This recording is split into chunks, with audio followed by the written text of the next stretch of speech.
guys, welcome back to my YouTube channel. It's Kirsten, and a little while ago I did a 5-star predictions video which I will have linked below, and now it's time for me to actually see whether I actually gave these books 5 stars because I have finally read all of them. Well, actually I finished reading them all in December, but it's just taken me a while to film this. That's a tangent. Anyway, let's get straight to this. So one of the books I predicted to be 5 stars that really wasn't 5 stars was The Poppy War by R F Kwang. I was really excited about this. It had so much hype on booktube and bookstagram, especially because the 3rd book had just come out, and my sister really enjoyed this book as well. She recommended 2 books to me. One was Malice and one was Poppy War, and she said Malice was a lot slower and she preferred that one, and The Poppy War was a lot faster but still an interesting read. And I have to admit, Malice was 5 stars, absolutely loved it, but Poppy War just, it missed the mark for me. I think I ended up giving this 3 stars. It was an interesting concept. We're following our main character who is trying to get into this prestigious fighting school to get away from this arranged marriage that she just doesn't want to be in. So she manages to get in, and from there it's very difficult. She is constantly shunned because she comes from this backwater village in their opinion, and it's not a great place to be. But eventually she gets chosen a professor who helps her, and he's helping her understand the mythology that's in the country that they're in, and there is this big war that happens. There's a lot that happens. It is quite fast paced, but the things that I didn't like in this was the fact that there's so much emphasis on self-harm in this book, and it's done in a way that self-harm is meant to be good because it focuses you and it allows you to do better and get the results that you wanted, and I'm just like, no. That's not a good thing to be promoting in a book, and I have been told that the author doesn't necessarily agree with it, it's just what she wrote, but I still just didn't like it. I found it a bit distasteful. I don't think self-harm should ever be seen in a slightly positive light, to be fair. So I didn't like that aspect of it. Also, because our main character is so secluded, later on when some of the events are happening to the other characters, you just don't care because you don't have any emotional attachments to any of them because she is so secluded. Like, she keeps to herself, she's shunned by most people, so at the end of it you're like, okay, good, you died. Oh well. Like, it was really much like that. Like, I just didn't care because there was no attachments to things. It was just a weird one. I just couldn't get into it. I couldn't get into the characters. I did not like the self-harm aspect of this. There was just, it was a shame because there was so much potential. I was really looking forward to it. I liked what it was based upon, about an actual war that happened and the unspoken atrocities that are normally glossed over in history, but I just couldn't connect with the characters for me, so it just didn't work for me, unfortunately. Then we had a book I did give 5 stars to, and that's Soul of the Sword by Julie Kagawa. This is the 2nd book in the Shadow of the Fox trilogy, so at the time of filming my 5-star predictions I had just read the 1st book, absolutely loved it, and I just thought that the 2nd book would be 5 stars, and it really was. The 3rd book was 5 stars as well. I've spoken a lot about this trilogy, and honestly I will continue to do so. It's an amazing trilogy that's filled with Japanese mythology, and we're following 2 main characters. One is Yumeko, who is this kitsune fox, a bit of a trickster, and her temple is attacked by demons, and she gets tasked with taking a piece of the dragon scroll that the demons are after to this other sacred temple for safekeeping. Along the way she meets a caged samurai who is after a piece of the dragon scroll, but she says it's at this temple. If he can help her get there, he can have the scroll. And the second perspective is of the caged samurai. He is someone that has to be in complete control of his emotions. He's a really interesting character. I really enjoyed him as a character. I love the way they develop. Along the way they also pick up a few friends to help them out, and we have a ronin, a noble and a shrine maiden. So it just makes this band of people coming together to try and stop the dragon scroll from happening, all with their own motives, but it all just works together. They are travelling stories because they're always travelling from one destination to another. There are lots of amazing fight scenes that are like anime style fight scenes. It's so good. Brilliant writing. I loved it. I thought it was absolutely amazing, and this 2nd book did not disappoint. It had one of the best romances in that I've ever read, and it's not even a romance book, but it was just so beautifully done. So yeah. What can I say? I've gushed about this book so many times. I will continue to do so. It's definitely a new favourite trilogy, not just of the year, but just in general, because it was so good. So yeah, definitely a 5-star read, so I was correct on that prediction. Then I have a book that I really thought was going to be 5 stars that just missed the mark, and that's Muse of Nightmares by Lani Taylor. This is the second book in the Strange to the Dreamer duology, and I loved Strange to the Dreamer. I gave it 5 stars. I thought it was beautiful. It does have a slow start, but I personally love slower writing styles. I think it's absolutely amazing. And yeah, the second one just missed it. It just felt a bit too fast-paced in a way for me. There was a lot happening. I still loved the writing. I thought the story behind it was really well done. I just think it could have been a little bit slower, and I probably would have preferred that. But the first book is all about our main character, Laszlo Strange, and he has been dreaming of this place called Weep for absolutely ages. Nobody else believes that it's a real place until one day people from Weep come needing help, and Laszlo gets to go with them, and you start uncovering a lot of things from there. It's a beautiful book. I love the writing, the imagery that's in it. It's just absolutely amazing. So it's a shame this one just missed off that 5-star mark. I think it was just, like I said, maybe a bit too fast-paced. It just didn't have that same slow, luxurious feel to it that Strange the Dreamer did, but I still really enjoyed it. Contrastingly, my mum preferred this book to the first book because I recommended the books to her, she picked them up, and she just found Strange to Dreamer a bit too slow to get into, but really loved it by the end and was asking for the second book as soon as she finished it. And she really enjoyed the second book, and I think it's just what you prefer. If you prefer faster paced writing style, then yeah, you'll probably prefer the second book. And if you're like me that prefers slower character interaction, getting to know everything, then the first book is probably going to be the best one. But I find it interesting to see how people's minds change depending on what you prefer, so this was really interesting. But yeah, it just missed off that 5-star mark for me. Then we have another 5-star prediction that was of course 5 stars, and I knew it was going to be. It would have taken quite a lot to not be 5 stars in my opinion, and that is the massive beast that is Rhythm of War by Brandon Sanderson.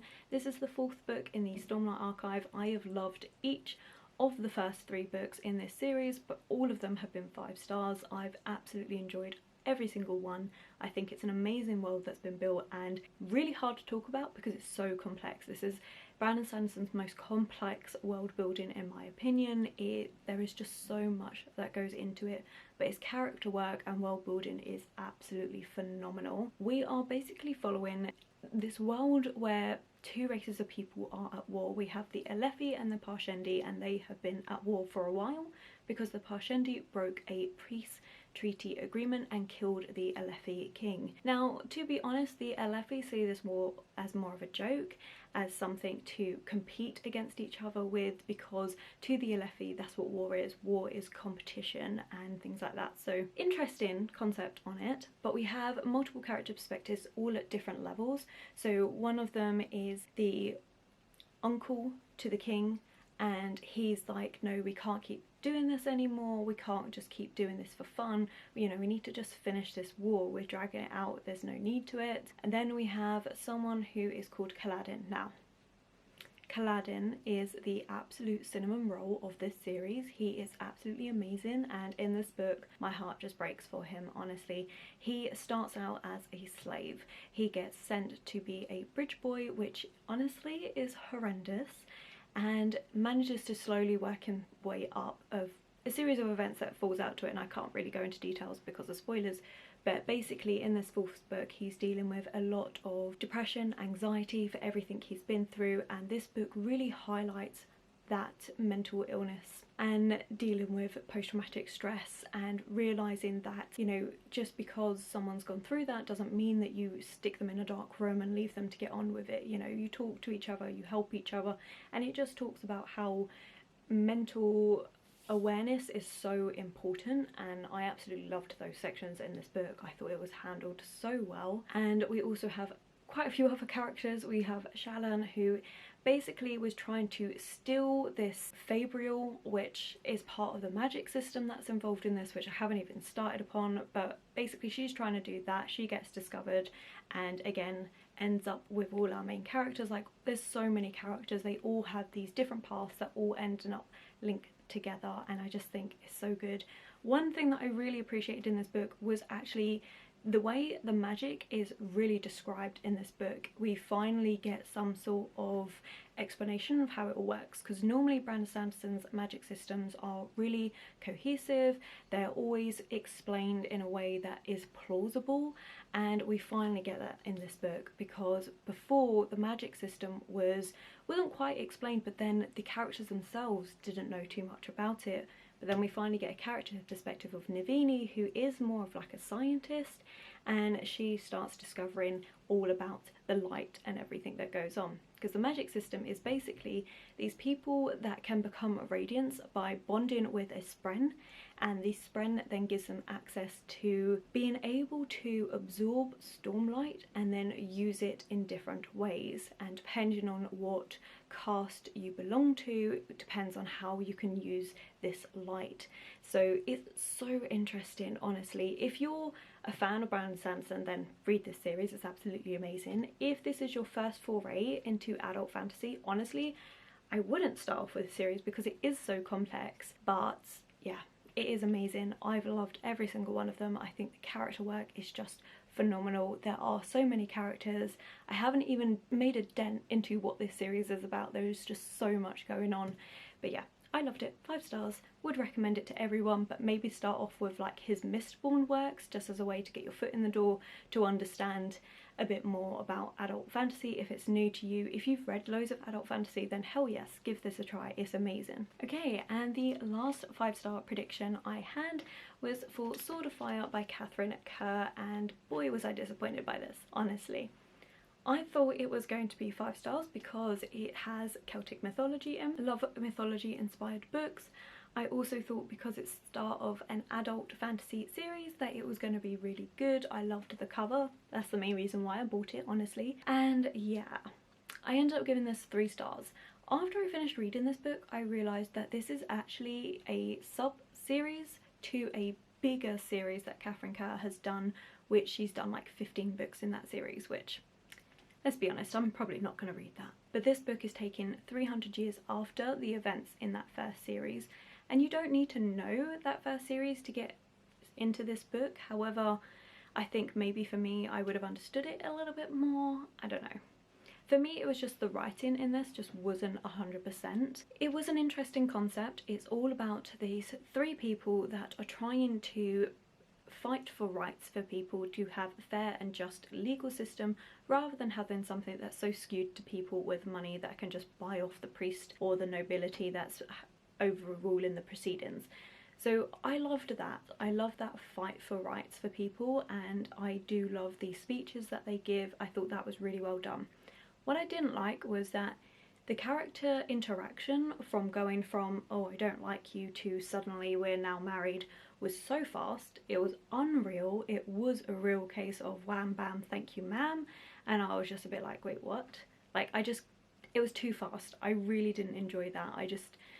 Like I've said before, I'm a character driven person. I really want that slower interaction between them. I don't want it to be ridiculously fast paced that I'm just like, wait, when did that happen? And I also didn't like the fact that all the women in this have to be so careful of man's honour.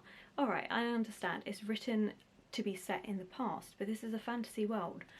Why does that have to be such a big thing? And it really was. Like, it was constantly talked about the honour of man and how important it is, and women cannot upset that. And I'm just like, okay then, is that necessary? And honestly, this honour of man ends up being such a problem because there's so many stupid little fights that occur because of it, and I'm just like, oh god, I'm so done with this. So those bits were just like, eye roll, move on. So yeah.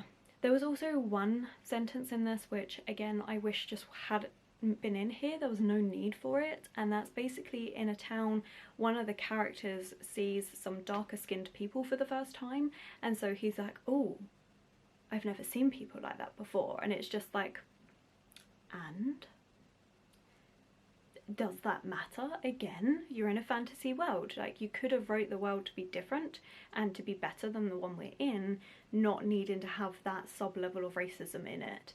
Like I said, it was just the one sentence. It's not anything else throughout the book, but it was just those little things that I was like, but you're a fantasy book. You could have taken so many liberties with that and changed it, and it would have made it so much better. So yeah, just a bit too fast paced with the character interaction, which then didn't make any sense because the actual plot line was very slow.